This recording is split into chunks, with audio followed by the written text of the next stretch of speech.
This is the fireplace for the house. I forgot to mention one more thing. One cold winter when it was really raining cats and dogs, I had water sipping rain, sipping on right underneath, coming out on both sides of the fireplace, coming and completely soaked up my rug here. This rug was completely soaked up, and I had a heavy cold. I had the flu, and there was nobody home, and it was insane because the whole thing was soaked, and if I let it go, it would completely mold up quickly.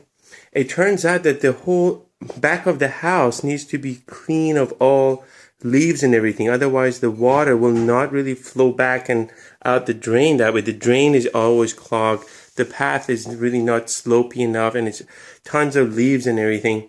So I had to get out while I had a flu with a broom and try to clean outside the house to stop the water. And I brought a lot of rags and towels, any towels I could find, and I was walking on the rug to sop it up and so forth. So that's another little problem that this house has. It's not really sealed. Right at the bottom where the floor and the wall come together, the water was just pouring in. So that's one more thing. Now we're in the garage. Another problem is that the garage door doesn't completely shut because the house is shifted. The sides are open and the bottom is open. I actually put up some board over there to block the side, and rats come in. And actually on 2 occasions we had a rat dying around the engine someplace, and in my car it was around the engine. I found it. It was stinking for 6 months. Anytime you drove the car, she had it actually in the vent system. They had to open up everything to get the vent system open to get the rat out. So we've had because there's tons of rat poop, by the way. Here there's tons of, if I pull any of these things, you have cleaned them up recently, but on the floor and everything, there's tons of rat poop. And so the rats come here because it's cold, especially on cold winters. They come in and they want to have a warm place, and they go into the car probably too, because sometimes it's warmer even, and they die in there, and that's really terrible. Looking at the house again, I just feel like the house was very cold and shady. And over the years, we kept cutting the trees, but nothing was warming up the house. The house was really cold. And the office upstairs was just not usable. The dining room downstairs was not usable. It was just too cold. You could not get into these rooms. Maybe if the windows were changed and you use the heating system all the time, maybe that would be something. But it was a pain. And of course, this entertainment center is ugly as hell.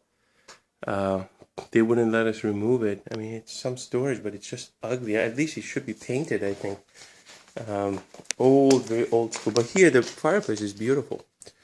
The fireplace is beautiful. The front door is good, except I would have changed the color scheme. I would have just done it some kind of beautiful red with streaks or something.